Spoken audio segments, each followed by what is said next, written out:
Now, good morning. It's the day after yesterday. Um, yeah, well, obviously, yesterday I got my lab results, and after a restless night thinking about it, I think I'm after coming up with a bit of a plan. So, this is a little update on yesterday's video. And basically, look, thanks for all the comments. There's loads of comments. I didn't get answering many of the comments yesterday, but I read through them all and I took everybody's advice, and it was great to hear everybody's thoughts on how to sort this going forward, and I thank you all very much. So the little plan that I'm after coming up with now is, anyhow, basically I'm not going to panic. Is the long and short of it. What I'm going to do is I'm going to stall for about 2 weeks. And I'm going to let the cattle in on the most diverse land that I have access to.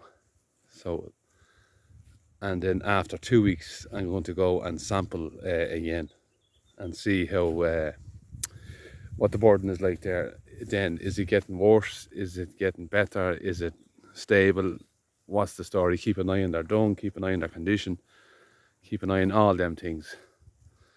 So I have them in this lower corner here now, and you can see that whole hedge there now is literally covered in honeysuckle. If you walk down here in the evenings, the smell there is absolutely amazing. So they have their honeysuckle, they have their whitethorn, they have their ivy, they have all the different species of grasses, they have their sycamore, they have their willow, as in black sally.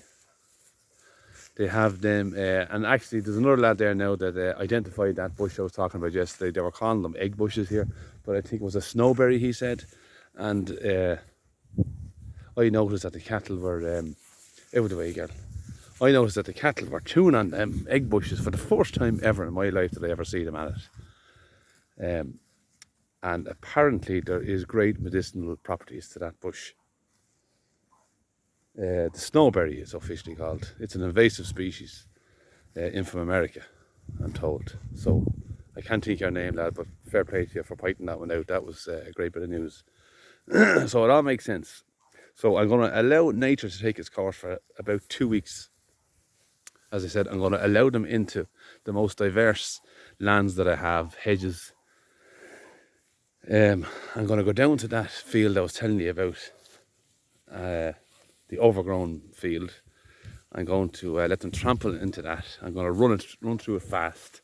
I'm not going to leave them there too long. I'm going to get them home. I have a few fields at home that they calved on. If you go back in them earlier videos, you'll see. Now it's after growing up into meadow, but it's not overly strong. There's lovely, lovely diversity in them fields. You've got your clovers, you've got your plantain, you've got your, I don't know how many species of grasses in it. Look, I'm no botanist. There's lots of different stuff in it. So I'm going to let them browse, eat, graze, and I'm going to keep a tight eye on them for the next 2 weeks, and then I'm going to go and sample the 2 worst of them again, which was Mrs. Feckin' Belty here and the red white-head cow. And that red white-head cow was the worst conditioned cow coming through the winter. And she's thriving mad now, and she had the highest fluke count in the rumen and the liver. Now look, she's a tin cow, but that's her breed. She's thriving. She's slicked off the best. And she's back in calf. They're all back in calf. So it can't be really too bad. It can't be terribly bad. The Galloway is a little bit disappointing, to be honest with you. I thought she'd be tougher. She has the worst burden of all in rumen and fluke. And you can see that she has that bit of hair still on her. Now, she was really, really, really hairy, as you know. So, is that the way they are? So, I'm after letting them in here now. They're going down to that woolly place. and then they're coming home. I'll have access to the crush then. I can take their dung samples. It only takes 24 hours to come back. And if they're worse, they're getting dosed. If they're better, I'm going to hold off again for another while. If they're stable, I have to flip a coin, don't I? The same. But then you have to look at their condition as well. I was doing a lot of reading last night, and I read about the natural immunity, and they are trying to, there's very little studies done on it about natural immunity, but the consensus is that they don't build an immunity. But if they're trying to develop a vaccine, well, basically the vaccine is going to try and trigger an immune response. So you can't beat exposure, natural exposure, to build immunity. So how can the vaccine build immunity better than natural exposure? So they've obviously got natural exposure now. So they're talking about tolerance and resistance, a bit of both. Can they tolerate a burden and still thrive? Can they resist, or can they self-medicate? That's the route I'm going to go down for the next 2 weeks. And like that bull there, I'm obviously assuming has a load as well. Can I get in here now? Watch. Can anybody see the lines on his belly there? Like, he wasn't sampled, but he's living in the same conditions as the rest of them. And he's as healthy looking. This lady's as healthy looking.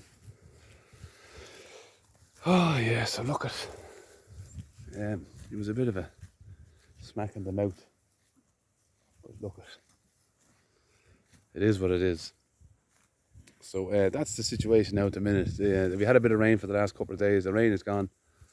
We're back to sun now. They're into this bit of grass. There's warmth. And that's the situation.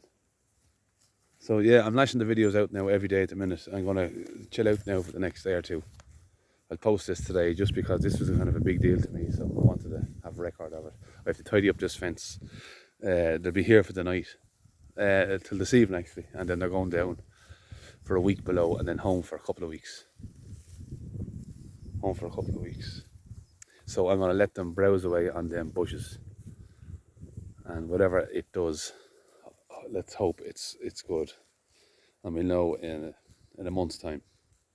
And sure, look, we can always dose, which I don't know. Anyhow, look, that's the crack. I'm going to go and get myself a cup of tea. We'll chat all again soon. So yeah, actually I might do a video on my pony, on her foal, before the end of the week. I haven't showed her now in a while, and she's actually doing a good job for me down in this other bit of ground, another woolly spot that was left lying for years and years and years, and she's making great work of it. I might post that tomorrow, and then I'll chill out. But for now, that's the crack, so good luck and goodbye.